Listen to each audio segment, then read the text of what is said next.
Hi, in this video we'll learn some very important facts about C1 Advanced. First of all, why to choose C1 Advanced?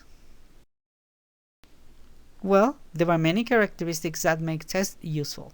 For example, there is constructability, reliability, impact, interactiveness, authenticity, and practicality. This means that we want to take exams that reflect our real level of proficiency, that are consistent in their measurement, that cause a positive effect on people and institutions, in other words, that it's recognized. We also want a test that measures much more than just linguistic knowledge. And of course, we want the test to assess the abilities in the same way as they happen in real life. And last but not least, we want the test to be easy to administer and not very expensive. So when we want to take a proficiency test, there are many options to choose from. For example, there is English 2, the two versions of the TOEFL, ITP and IBT. There is also the TOEFL Junior, the International English Language Testing System, or IELTS. There is APTIS and the Cambridge examination, obviously.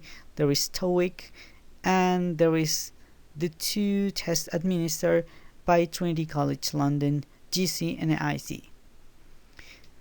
So normally, when we are going to take a proficiency test, we wonder which one is the best.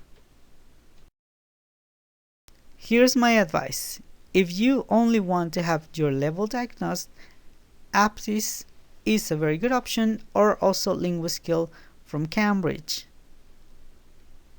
It normally costs between 675 pesos to 1,369.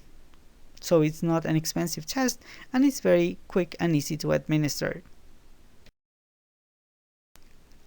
On the other hand, if you want to obtain your diploma, you want to graduate from the Licenciatura en Enseñanza del Inglés, in that case the best option is the TOEFL ITP, which is administered locally, and it costs about 940 pesos to 1,000. So it is not an expensive test, and this will guarantee that you can obtain your degree. If you want to get a scholarship to go to the United States or the United Kingdom to study a master's or a doctorate, in that case, there are two options. If you want to get a Fulbright scholarship given by the government of the United States, normally you will be required to take the TOEFL IBT, that is the full version of the TOEFL that is administered on computer. And if you want to go to the United Kingdom to get a scholarship, in that case you will probably be required to take IELTS, which is another very important test. Both of them are about the same price. IELTS, of course, is a little bit more expensive. It can go to 5,000 pesos, but as you can see, these are two very expensive exams. So this means that you will take them only if you need them, especially because they are valid only for 2 years. So after 2 years, you need to take them again. Now finally, if you want a permanent international certification, in that case the options that you have are the Cambridge International Examinations, and the prices for the first, which measures B2, is about 4,550 pesos, and the proficiency, which is the highest level of proficiency, will cost about 4,950 pesos. So it's about 5,000. And the other options are Trinity College London. If you take Integrated Skills in English 2, which measures B2, the cost is a little bit more than 4,000, and if you take the IC4, which measures C2, the price will go over 5,300 pesos. So these are two very good options because they are international certifications that do not expire. So this means that these certifications will be useful for job purposes, for study purposes, and they will be valid all over the world forever. Now let's look what the Cambridge exams measure. There are different exams. First of all, the key English test measures the A2 level. that means the wastage level in the Common European Framework, and then B1 preliminary measures B1 or threshold level. Of course, first B2 measures the vantage level according to the Common European Framework, and then we have the Certificate in Advanced English or C1 Advanced that measures effective operational proficiency, and finally the Certificate of Proficiency in English or C1 proficiency measures the C2 level. So these are the levels that the Cambridge exams measure, and if you see, they go all the way from A2 to C2. Now let's look at the Cambridge English scale. Every time you take a Cambridge exam, such as the key or the preliminary or the first or the advanced, you will have at least 3 different ways of pass. The first one, if you see for C1 advanced, that is marked here, you can get a grade A, B, or C. If you get a grade C, this means that you will be awarded the B2 level. If you have grade B, this means that you will be within the C1 level, and if you get a grade A, that is very interesting because then you will obtain the C2 level. Even though your certificate will say C1 advanced, the results of the test will indicate that you obtain the C2 level. So this is very important. You get different grades, and you can go one level above or one level below the level that you take, and this is very important. Now let's get an overview of C1 Advanced and the skills that it measures. The first thing I need to say is that C1 Advanced is a very long test. It takes 3 hours and 55 minutes, so almost 4 hours you will be taking this test, but there are different parts. The first one is the reading and use of English, which lasts for 1 hour and 30 minutes. Then there is the writing section, which lasts 1 hour and 30 minutes too. We have 3 hours there. And then the listening section takes about 40 minutes, and the speaking part around 15 minutes. So this is a very long test, but as you can see, it measures all of the skills and soft skills that are required for effective communication in English. Let's now take a look at the reading and use of English section. In this section, there are 8 parts. The first one is a multiple choice clause. You have a little modified clause that with gaps that you have to complete with one of the 4 multiple choice items that are given.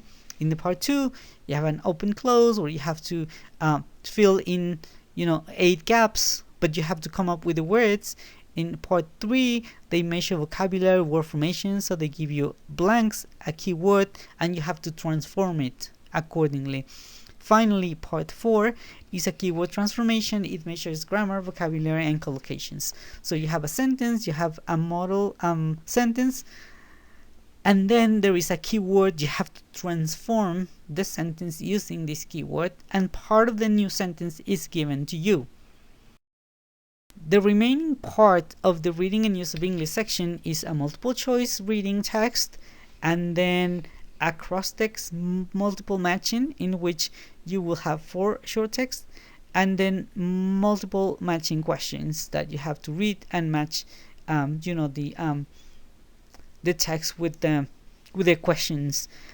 Part 7 is the gap text, in which you're going to measure coherence, text structure, and global meaning. This means you have a text and some of the sentences have been removed, and so you have to replace them in the correct place. And finally, the 8th part, it's a multiple matching section, again, in which there is a text or different several short texts, and there are multiple matching questions. So you have to match the questions to each of the different parts of the text. So these are the parts of the reading and use of English section, and in total there are like 56 questions and 78 items. Now in the writing section there are only 2 parts, but they are very long. In part 1 you have to write an essay between 220 and 260 words based on 2 points that are given in the input text. In part 2, you have to select from a number of possible text types, such as a letter or an email, a proposal, a report, or a review, and also the word limit is between 220 and 260 words. So in total, you will spend 1 hour and a half writing these two texts. As far as the listening comprehension section is concerned, there are 4 parts. In the first part, you will get a multiple choice exercise. The second one is a sentence completion exercise based on a monologue that lasts approximately 3 minutes. Part 3 is another multiple choice exercise, and finally part 4 is a multiple matching exercise in which you will listen to 5 short term monologues of approximately 30 seconds, and then you will match different questions to different parts of the recording or conversation. Now finally, this speaking section has 4 parts. In the first one, there is a short conversation between the interlocutor and each candidate. These are some questions focused on social language, general interaction. The second part is a long turn in which you will be given a picture and you will be required to talk about them. Now the focus of this is obviously organizing a larger unit of discourse, comparing, describing, expressing your opinions, and speculating. In part 3, there will be a two-way conversation between the candidates. This is what is called the interactive task. You will be required to exchange ideas, express and justify your opinions, agree and disagree with your partner, and then reach to a conclusion together. So this is an interactive task, and you will be required to interact with another candidate.